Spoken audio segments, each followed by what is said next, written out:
Hello everyone, I am Dr. Neelu Prasad, Director Astha IVF and Astha Lok Hospital.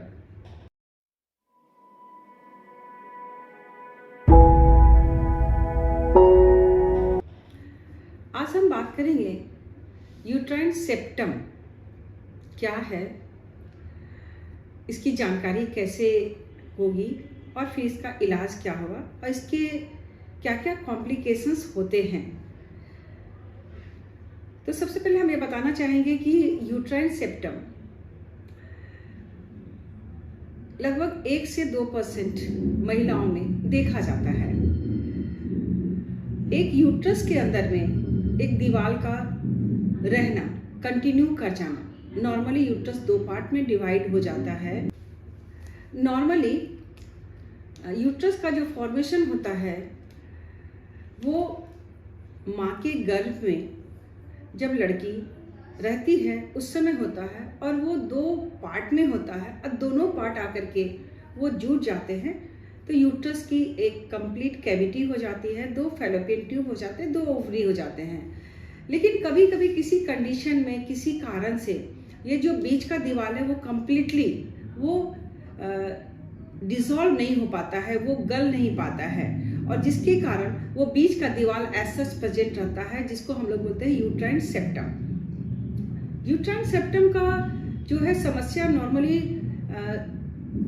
शादी के पहले नहीं देखा जाता, लेकिन होता क्या है कि जब प्रेगनेंसी का समय आता है, फर्टिलिटी एज ग्रुप में जाती है तो इसकी जो मेन समस्याएं होती है वो देखा जाता है। प्रेगनेंसी ठहरने में भी कोई प्रॉब्लम नहीं होती है, लेकिन चूंकि अंदर की कैविटी जो स्पेस होता है वो काफ़ी कम होता है तो इसके कारण उसे रिकरेंट मिसकैरेज हो जाना या प्री टर्म लेबर हो जाना, पूरे फुल महीने तक डिलीवरी का जो समय होता है वहाँ तक बच्चे का नहीं पहुँचना, या फिर बच्चा जो है उसका एबनॉर्मल प्रेजेंटेशन, ब्रीच प्रेजेंटेशन, तो ये सारी समस्याएं जो होती है वो यूट्राइन सेप्टम में देखी जाती है।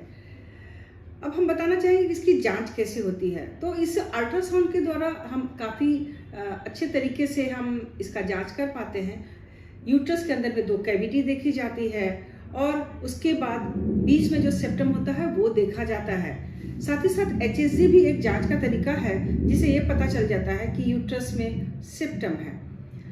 यूट्राइन सेप्टम डायग्नोसिस होने के बाद इसका इलाज क्या है, तो हमें यूट्राइन सेप्टम को दूरबीन के सहारे, जो बोलते हैं हिस्टोस्कोपिकली हम इसको क्या करते हैं, सेप्टम रिसेक्शन करते हैं और बीच के जो सेप्टम है उसको हम लोग कट करते हैं सीजर के सहारे और दूरबीन के सहारे, ताकि हम कैविटी को कंप्लीट एक बड़ी कैविटी में बदल सके। उसके अलावा सेप्टम का जो डायग्नोसिस है वो उसके लिए हम लोग लेप एंड डाई का भी हेल्प लेते हैं और उसके बाद जो मेन हमारा ट्रीटमेंट का तरीका है वो लेप्रोस्कोपिक और hysteroscopic surgical resection of the septum है। नॉर्मली सेप्टम रहने से महिलाओं में ना तो मासिक में कोई समस्याएं आती है और ना ही उसे कुछ अलग तरह के सिम्टम्स जो है उसे पता चलते हैं, लेकिन समस्याएं तब आती है जब प्रेगनेंसी ठहरने के बाद उसके अंदर में 2 कैविटी होती है और मिसकैरेज हो जाता है। तब जब जांच की प्रक्रिया शुरू करते हैं तब पता चलता है कि उसे यूट्राइन सेप्टम है।